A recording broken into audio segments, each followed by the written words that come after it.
तो राजेंद्र गुढ़ा राजस्थान की राजनीति के मौसम वैज्ञानिक कहे जाते हैं। भारतीय राजनीति में मौसम वैज्ञानिक कहे जाते थे रामविलास पासवान। उनकी पार्टी से ही टिकट लाके उनके भाई पहली बार 2003 में एमएलए बने थे। तो क्या राजेंद्र गुढ़ा के सामने पिक्चर क्लियर है कि फॉर्च्यूनर वाला जो बयान है उनका? उन्होंने कहा फॉर्च्यूनर से भी छोटी गाड़ी लानी पड़ सकती। कल के जो स्पीच है उसमें उन्होंने कहा कि पहले फॉर्च्यूनर की मैं बात कर रहा था, अब फॉर्च्यूनर से भी छोटी गाड़ी लानी पड़ सकती है एमएलएज को लाने के लिए, यानी कांग्रेस के एमएलएज को। जो असेसमेंट किया जा रहा है अभी जो मौजूदा स्थिति है उसमें कई तरह के आकलन हैं कि पायलट क्या कांग्रेस में बने रहेंगे। ये भी कहा जा रहा है कि कांग्रेस में उनको यहीं पर कोई बड़ी जिम्मेदारी दी जा सकती है। इस तरह के आकलन है। एक आकलन ये भी है कि क्या वो अपनी अलग पार्टी बना सकते हैं, प्रगतिशील कांग्रेस की एक बात कही जा रही है। तीसरा एक जो संभावना मानी जा रही है वो आम आदमी पार्टी के साथ जाने की मानी जा रही है। अलग अलग कयास हैं, एक तरह के कयास लगाए जा रहे हैं जी। उन कयासों के बीच में एक चीज खुल करके सामने आ रही है कि अगर ऐसा होता है कि पायलट कांग्रेस से अलग हो जाते हैं जी, जो संभावना बीजेपी भी मान करके चल रही है। आप देखिए पूर्वी राजस्थान में पूरा फोकस था, पूर्वी राजस्थान से एक तरह से अमित शाह ने रैली की। उससे पहले पूर्वी राजस्थान में भी बीजेपी ने भी कार्यक्रम किए। राष्ट्रीय अध्यक्ष नड्डा वहां पे आए, मोदी जी आए सवाई माधोपुर में, मोदी जी ने यहाँ भी पूर्वी राजस्थान में किया। तो पूरा फोकस पूर्वी राजस्थान पर है जहाँ पे दो लोगों का प्रभाव है, पूर्व मुख्यमंत्री वसुंधरा राजे सिंधिया जी का और सचिन पायलट जी का, बिल्कुल है ना। तो दोनों के प्रभाव के बीच में वो आकर के वहां पर अपना एक जमीन तलाश रही है बीजेपी, और वहां पर पायलट को लेकर के सॉफ्ट नजर आ रहे हैं। इसका मतलब उनको एहसास है कि पायलट एक बड़ी जमीन पर खड़े हैं जी। और वहां उन्होंने कहा भी कि जनाधार उनके पास है लेकिन पैसा नहीं है जिससे वो आलाकमान को खुश कर सके।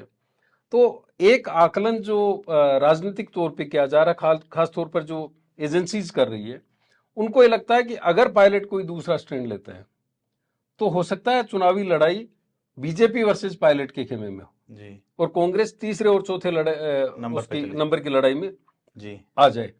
ये माना जा रहा है कि यूपी और बिहार से भी बदतर स्थिति राजस्थान में हो सकती है। गहलोत के साथ दिक्कत क्या है कि गहलोत बड़े वोट बैंकों को खिलाफ करके वो राजनीति करते रहे, क्योंकि जाट समुदाय को ये लगता है कि उन्होंने परशुराम मदेरणा की राजनीतिक खत्म की, मिर्धाज की खत्म की, सीसराम ओला की खत्म की। उसके बाद में अलग अलग तरीके से वो राजनीति करते रहे और जिसमें वो नए जाट लीडर जाट क्षत्रप खड़े करते रहे और दूसरे जाट लीडर्स को खत्म करते रहे। सर क्षत्रप का मैं एक मिनट काटना चाहूंगा। कल का ही एक वीडियो वायरल हुआ है जिसमें उनके द्वारा खड़े किए गए एक क्षत्रप जो दिव्या मदेरणा है उसको वो मारवाड़ी में कह रहे हैं कि मैं तुझे रगड़ दूंगा, मतलब इस तरह का शब्द उन्होंने, मेरे हाथों में जल गई तो मैं तुझे इतना, मतलब एक ह्यूमिलेटिंग। तो बद्री जाखड़ जो पाली से एमपी रह चुके हैं, तो इस तरह के क्षत्रप तैयार हुए हैं सर जैसा आप बता रहे हैं। तो इसी तरह से अब एक बड़ा vote bank Gurjar vote bank जी, आप अगर पूरे राजस्थान को देखेंगे तो राजनीति जो है वो अलग अलग हिस्सों में नजर आएगी आपको। जो पूरा रेतीला भूभाग है वहां पर जाट विश्नोई, सबसे बड़ा वोट बैंक तो एससी है जी, जाट विश्नोई राजपूत जी, है ना, और इस तरह की जातियां जी जी। इसी तरह से अगर आप अरावली वाले क्षेत्र की तरफ चले जाते हैं जी, जो नेशनल हाईवे है जयपुर से दिल्ली से उदयपुर का जी, उसके दूसरे हिस्से की तरफ चले जाएं तो वहां पर आपको गुर्जर मिलेंगे, मीणा मिलेंगे, धाकड़ मिलेंगे, राजपूत मिलेंगे, है ना। कुछ हिस्सों में भरतपुर वाले बेल्ट में आपको जाट मिलेंगे, अलवर वाले में जाट मिलेंगे, यादव मिलेंगे।